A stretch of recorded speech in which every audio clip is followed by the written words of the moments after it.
श्री गणेशाय नमः। श्री सरस्वत्यै नमः। श्रीमत् सद्गुरुचरणारविन्दाभ्यां नमः। श्रीमत्कुलदेवतायै नमः। गुरुर्ब्रह्मा गुरुर्विष्णुः गुरुर्देवो महेश्वराः। गुरुः साक्षात् परब्रह्म तस्मै श्री गुरवे नमः।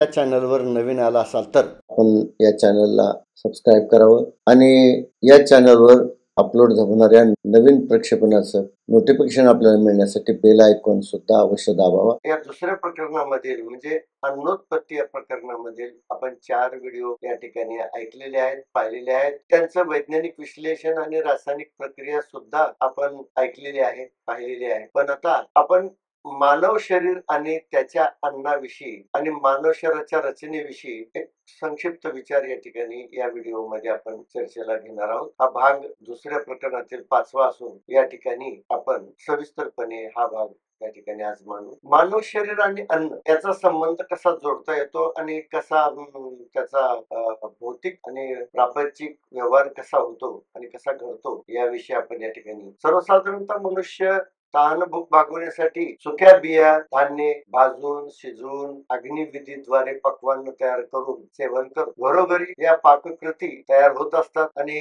सर्वजण अशा प्रकारे अन्नधान्याचे पक्वान्न तयार करून नित्यनियमाने सेवन करतात। अर्थात या पाककृत अन्नाद्वारे शरीराचे किती पोषण होते याचा जर खरोखर विचार केला तर केवळ 10% पोषण होते। जे आपण सेवन करतो त्या अन्नाचा केवळ 10% भाग आपल्या अंगी लागतो, म्हणजे अंगासाठी शरीरासाठी तो उपयोगास येतो। त्या भोजनामध्ये किंवा त्या अन्नामध्ये 90% असलेला जो भाग आहे तो निरुपयोगी कचरा मल रूपाने असतो। अर्थात केवळ पाण्यात न विरघळणारे रसायन शरीर ग्रंथी वापरू शकत नाही। स्थूल अन्नमय कोश टिकवण्यासाठी मनुष्याला प्रत्येक दिवशी किमान एक वेळ तरी भरपूर आहार सेवन करण्याची गरज असते। अर्थात सामान्य व्यक्ती रोज 2 ते 3 वेळा भोजन करतो, सकाळी दुपारी आणि संध्याकाळी। परंतु मनुष्याचा भोजनामध्ये अग्निसंस्कारित पक्वान्नाचा जास्तीत जास्त भाग असतो। परंतु या अग्निसंस्कारित पक्वान्नाचा शरीराला जशास तसा वापर करता येत नाही किंवा उपयोग होत, कारण त्या अन्नाला जठरात भरल्यानंतर हे जठर पुन्हा त्या पक्वान्नाला पचवण्यासाठी भरपूर काम करते। पुन्हा ते जठरामध्ये पित्तस्रावाने आणि वेगवेगळ्या प्रक्रियेने घुसळण करून अन्नाचं विपन्न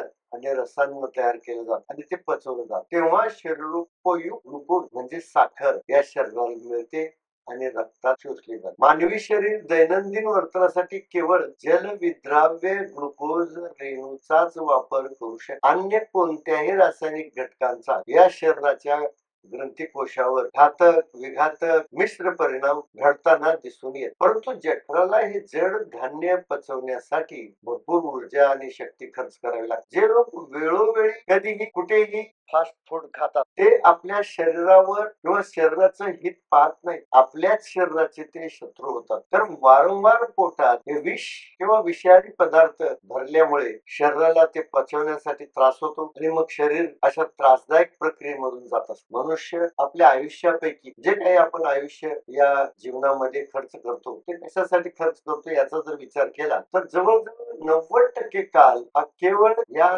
10% शरीर पोषणार्थ खर्च करतो। म्हणजे त्यासाठी सर्व वस्तू पदार्थांचा संग्रहार्थ आपण तो काल घालवतो। निरोगी सामान्य व्यक्ती अन्नाशिवाय 21 दिवस जगू शकतो, तथापि असे अनेक अलौकिक लोक सुद्धा जे अन्नाशिवाय दीर्घकाळ जगू शकले किंवा त्यांनी आयुष्यभर अग्निसंस्कारित अन्न वर्ज्य केले, ते केवळ प्राकृत उपलब्ध फळाचे थेट सेवन करत म्हणजे रस ज्यूस फळे खाऊन आपल्या शरीराची गरज भागवतात। म्हणून असे जे योगी आहेत त्यासाठी एकनाथ भागवतामध्ये एक ओवी एकनाथ महाराजांनी लिहिलेली आहे। तैशीची योगियांची स्थिती वाताशने सुखे वर्तती, आहारा लागोनी पुढीला प्रती काकुळती सर्वथा। असे जे योगी आहेत जे अग्निसंस्काराचा अन्न सेवन वर जे मानतात ते लोक केवळ वात आशेने सुखे वर्तते. म्हणजे वात म्हणजे वारा पिऊन किंवा वाऱ्यावरच आपलं संपूर्ण शरीराचं पोषण करतात आणि सुखाने या वातावरणामध्ये भोजन करण्यासाठी कुणाच्याही पुढे हात पसरत नाहीत किंवा काकुळती येत नाही. अर्थात तद्वत केवळ हवा खाऊन तृप्त होण्याचे कौशल्य अशा योगी संन्यासी लोकांनी आत्मसात केलेले असतात. ते अशक्य नाही, पण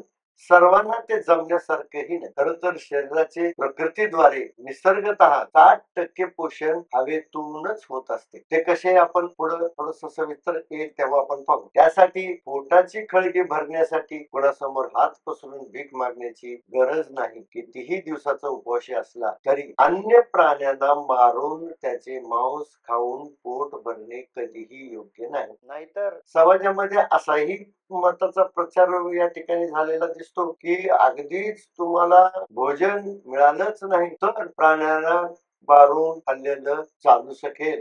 म्हणजे आणीबाणीच्या प्रसंगी अपरिहार्य स्थितीमध्ये तुम्ही मांसाहार करू शकता असा प्रचार ते करतात, पण तो चुकीचा आहे. कारण या बाबतीत आपण थोडं पुढं स्पष्टीकरण देऊ. प्राण्यांना 4 प्रकारचे अन्न मिळते. अग्निविधीद्वारे शिजवलेले अन्न पोटात गेल्यावर ते अनेक पीडादायक दुःखाचे कारण बनते. तरी जठरातील स्वयंचलित पचन प्रक्रिया ही एक गूढ दैवी प्रक्रिया. त्याविषयी गीतेत भगवंत स्वतः सांगतात की ही चयापचयाची क्रिया सुद्धा मलाच करावी लागते, म्हणून तिला दैवी असं म्हटलं जातं. कारण ही स्वयंचलित यंत्रणा असते. भोजन केल्यानंतर जठराला सांगावं लागत नाही किंवा आदेश द्यावे लागत नाही किंवा मनाच्या अधीन ते काम करत. ते स्वयंचलित त्याचा कार्यानुक्रम असतो. म्हणून गीतेमध्ये एक श्लोक येतो त्याविषयी, अहं वैश्वानरो भूत्वा प्राणिनां देहमाश्रितः प्राणापान समायुक्तः पचाम्यन्नं चतुर्विधं. 15व्या अध्यायामधील हा 14वा श्लोक आहे. त्या ठिकाणी भगवान म्हणतात अहम. अहम म्हणजे मी. अर्थात ही प्रथम विभक्तीचा निर्देश करणारा शब्द अहम म्हणजे अस्मत् स्थितीचा अहम. अहम म्हणजे कोणतं? आत्मा. आत्मा अहम स्वरूप असतो. आत्मा या प्राण्याच्या देहम आश्रित, देहात आश्रित झालेला असतो. म्हणून देहातील निवासी आत्माच विश्व अनर्य आहे. हा स्त्रीलिंगी अग्नी बनलेला आहे. विश्वामध्ये अग्निरूप कोण आहे तर आत्माच आहे. चैतन्य रूप कोण आहे तर आत्माच आहे. सजीव कोण आहे तर आत्माच आहे. जिवंत कोण आहे तर आत्माच आहे. म्हणजे तोच या ठिकाणी क्रियाशील, कंपनशील, गतिमान झाला.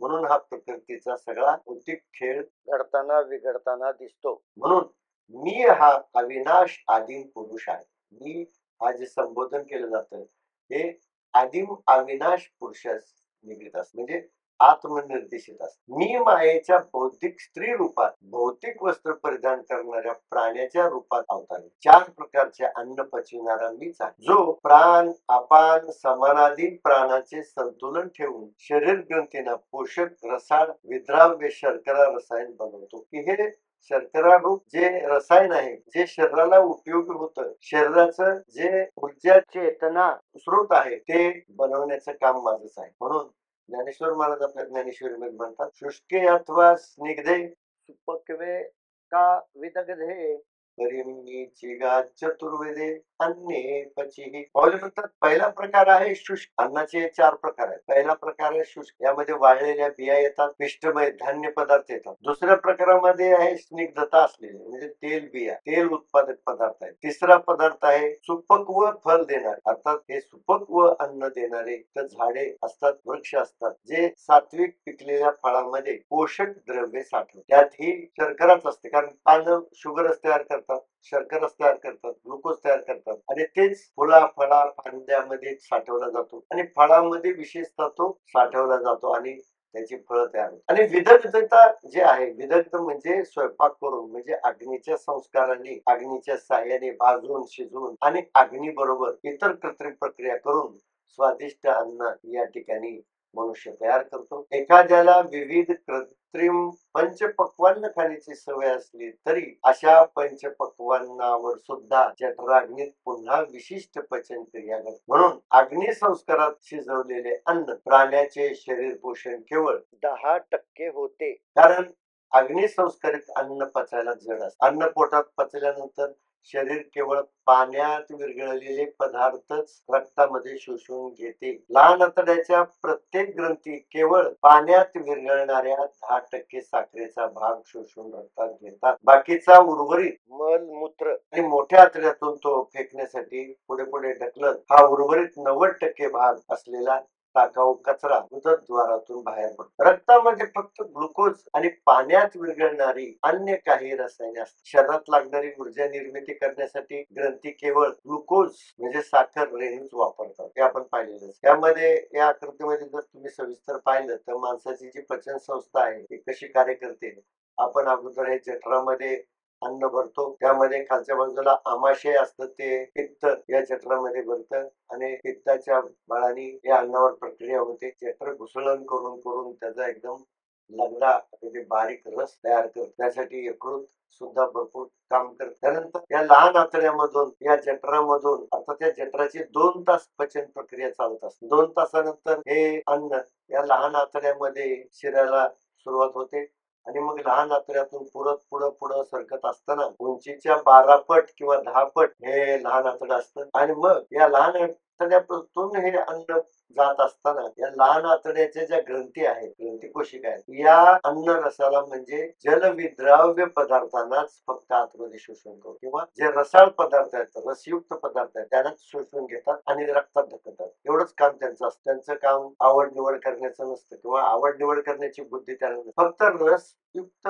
उपयुक्त द्रव्य सक करून तो रक्तामध्ये फेकला जातो. मग नंतर उरलेला जो मल आहे तो हा या ठिकाणाहून मोठ्या आतड्यात ढकलला जातो. मग मोठ्या आतड्यातून ढकलण्यातून हा असा फिरत फिरत वरच्या बाजूने फिरत जातो. लहान आतड्याला एक प्रदक्षिणा घालून हे मोठ्या आतड्याचा मल जो आहे तो जमा होत होत होत शेवटी गुदद्वारातून आपण बाहेर फेकतो. आपण हिशोब करू शकता आपण किती खातो आणि किती गुदद्वारातून बाहेर फेकतो आणि किती टक्केवारीमध्ये किती ते आपल्या अंगी लागतं याचा जर विचार केला आपल्याला ते समजू शकते. दिवसातून 2 ते वेळा असे जड अन्न संस्कारित अन्न आपण सेवन केलेले असते. शास्त्रानुसार शरीरासाठी संतुलित आहार सर्वोत्तम असतो. रात्री रसाळ द्रव पदार्थाचे सेवन करावे. विदग्ध अन्न कमी खावे. शरीर रोगापासून मुक्त राहण्यासाठी या गोष्टीची आवश्यक. नियमित 2 वेळा केलेला आहार उपयुक्त ठरतो. आधुनिक वैदिक शास्त्रही हेच सांगते. 2 पेक्षा जास्त वेळा किंवा कधीही कुठेही काहीही खाणे हे अस्वास्थ्यकर आणि रोगजनक आहे. मनुष्याने असे वेळी अवेळी खाणे टाळावे. भोजनाच्या वेळा अगदी परफेक्ट पणे पाळाव्या. ते आपण याच प्रकरणामध्ये पुढे पाहू. यामध्ये उभयचर प्राण्यांचा विचार या ठिकाणी केलेला आहे. काही प्राणी जे पाणी आणि जमीन दोन्ही ठिकाणी सहज जगू शकतात ते उभयचर जीवन जगतात. पाण्यात आणि जमिनीवर राहणारे प्राणी मांसाहारी आणि शाकाहारी दोन्ही आहार घेतात. जसे कासव, बेंडूक, खेकडा इत्यादी. आणि इतर इंद्रियाचा उपभोग पण हा भोजनासारखाच शरीर मनावर परिणाम करतो. म्हणजे जे स्थूल आणि सूक्ष्म शरीरात बाहेरून घेतले जाणारे जे काही आहे आतमध्ये घेतले जे जाते त्यांचा सर्व भोजनाचा म्हणजे इंटेकचा परिणाम आपल्या शरीरावर. जसे डोळे चित्रानुभूतीचे बाह्य दृश्य आत घेतात आणि या चित्राचा दृश्याचा परिणाम आपल्या मेंदूवर होतो आणि मेंदूचा परिणाम मनावर होतो आणि मनाचा परिणाम संपूर्ण शरीरावर. कारण या मनाचा संपूर्ण फैलाव पसारा संपूर्ण शरीरामध्ये पसरलेला असतो. कानाने ऐकलेल्या ध्वनी लहरी सुद्धा आपल्या तन्मनावर परिणाम करतात. नाकांना जाणवलेला गंध त्याचा दुर्गंध आणि सुगंध याच्यानुसार प्रतिक्रिया देतो. कोणत्याही बाह्य वस्तूला स्पर्श केल्याने प्राप्त होणारा स्पर्शानुभव हे देखील स्वीकारार्ह विषय असतात.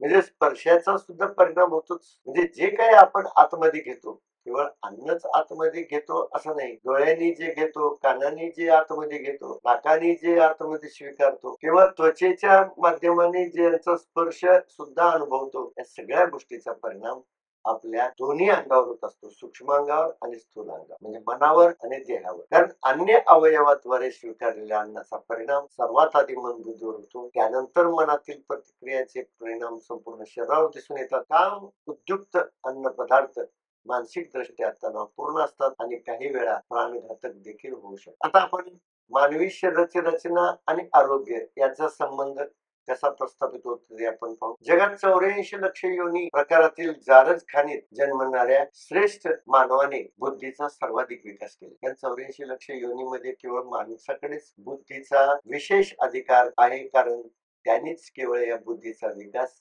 चांगल्या प्रकारे केलेला आहे. म्हणून मानव शरीर विश्वात एक अद्भुत आणि उत्कृष्ट प्राकृत निर्मिती, परंतु त्या मानवाला हे शरीर अमर करणे अशक्य. जास्तीत जास्त काळ रोगमुक्त कसे ठेवायचे या हेतूने प्रेरित होऊन अनेक ऋषी मुनींनी शरीराला रोगमुक्त ठेवण्यासाठी अनेक प्रयत्न केले. अर्थात माणसाने आपल्या शरीराला अमर करण्याचा खूप परिणाम केला, खूप त्यासाठी तपश्चर्या केली, खूप अभ्यास केला, परंतु त्यांना असं कळलं की बाबा शरीर तर अमर करणं शक्य नाही, हे अशक्य आहे. मग दुसरा पर्याय म्हणजे या शरीराला निरोगी तरी ठेवता येते का? रोगमुक्त ठेवण्यासाठी आपण काय करू शकतो? त्या सगळं प्रकृतीच्या स्वाधीन आहे, काही आपल्याही स्वाधीन आहे. आपल्याही हातात काही मंत्र महामंत्र काय आहेत का याचा अनेक दिग्गजांनी विद्वानांनी अभ्यास केला आणि शेवटी सातत्याने त्यांनी केलेल्या या अभ्यासाचा संशोधनाचा त्यांच्या दीर्घ तपश्चर्याचा आणि त्यांनी प्राप्त केलेल्या रिद्धी सिद्धीचा या ठिकाणी संपूर्ण मानवाला काही अंशत्वाने का होईना योग होत आहे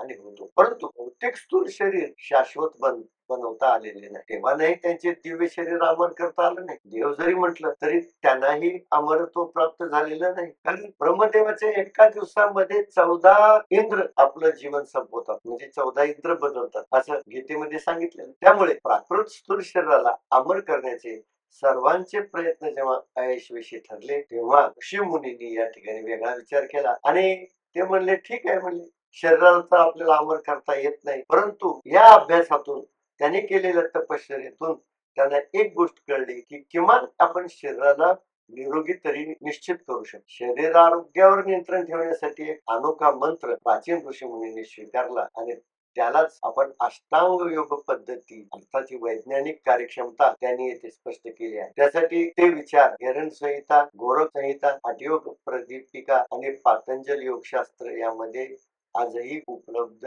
हे या ग्रंथांमध्ये लिखित स्वरूपात असलेलं जे ज्ञान आहे शरीरारोग्याच्या तंत्रविधीविषयी सत्य विचाराची देवाणघेवाण केल्याने जे समजले तेच मी येथे पुन्हा प्रकट केले आहे, पण वेगळ्या अंगाने आणि वेगळ्या ढंगाने.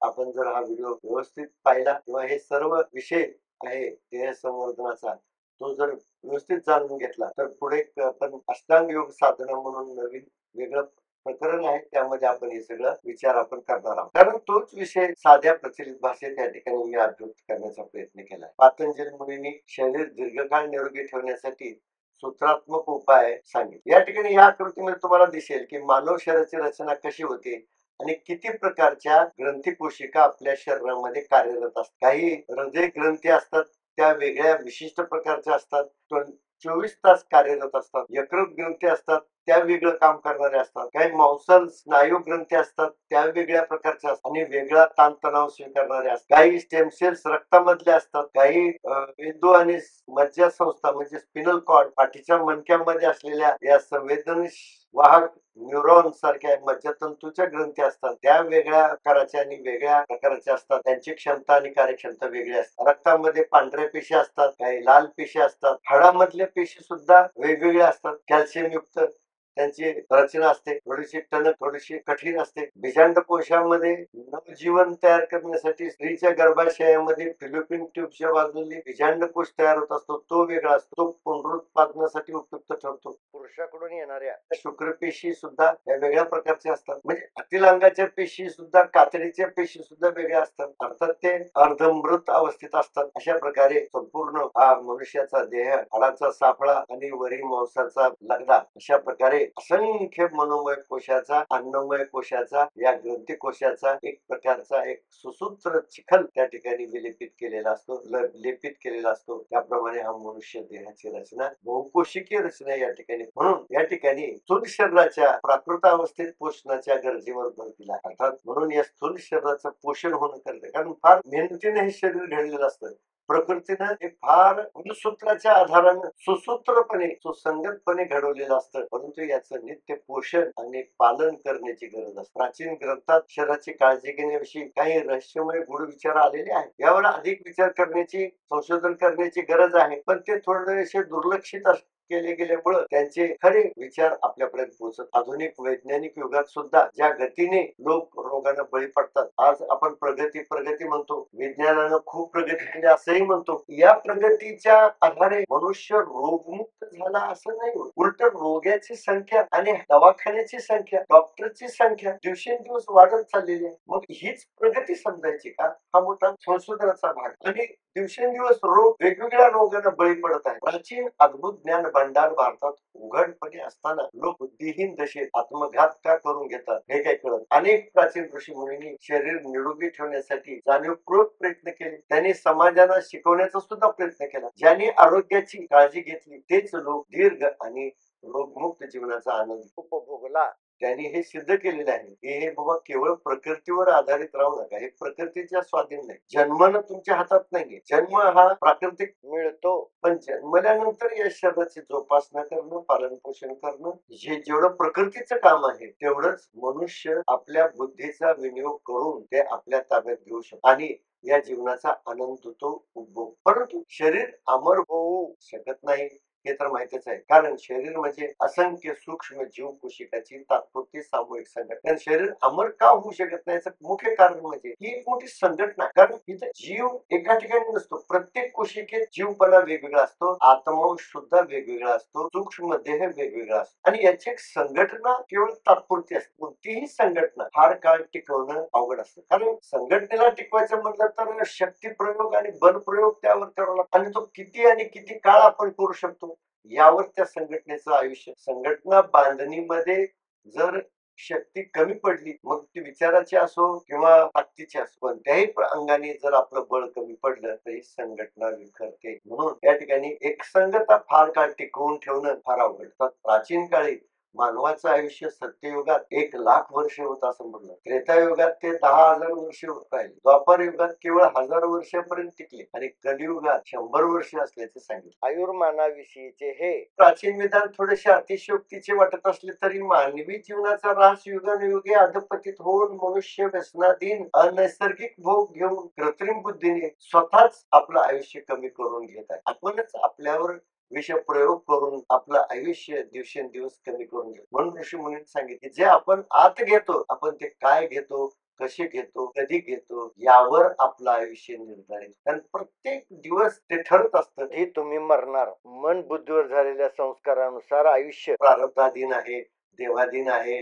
मरण आल्यानंतर चुकणार कसं, परंतु ते तितकंच सत्य नाही. आपणच ते ओढवून घेत असतो. मग सामुदायिकपणे सामाजिक दोषामुळे दुसऱ्याच्या चुकामुळं किंवा आपल्या चुकामुळं आपण ही सामाजिक रचना केलेली असल्यामुळं आज तर मनुष्य यंत्राच्या ताब्यात अडकल्यामुळं प्रत्येक ठिकाणी यंत्राचा धोका या मनुष्याच्या शरीराला फारच घातक परिणाम करत. हातपात होत आहेत. ऍक्सिडेंटनी या ठिकाणी रोज नित्य किती लोक मरतात किंवा किती जीव मरतात याची गणना करणं असे. शरीर निरोगी व रोगमुक्त ठेवण्याची युक्ती वर्तमान आयुष्यात शिकली पाहिजे. ही युक्ती आहे. ही युक्ती शिकली तरच मनुष्य खऱ्या अर्थाने आनंदमय जीवन जगू शकतो. नाहीतर मरण तर निश्चितच आहे, कारण ते अटळ आहे. परंतु भौतिक आणि रासायनिक अन्नाच्या नियमित व्यसनामुळे सध्याचे शरीर दीर्घकाळ टिकणे फार कठीण. त्यामुळे मानवी जीवनाची हमी कोणीही देऊ शकत. आजच्या प्रगत औषधामुळे आजारांचे ग्रस्त शरीर आणि त्याचे सरासरी वय वाढविण्यात थोडे यश आले आहे. औषधामुळे थोडं आज मरायच्या ऐवजी उद्या मरण झालेलं आहे, पण ते आणि अशा रोगग्रस्त जीवनाचं सुख किती आणि त्याचा आनंद किती.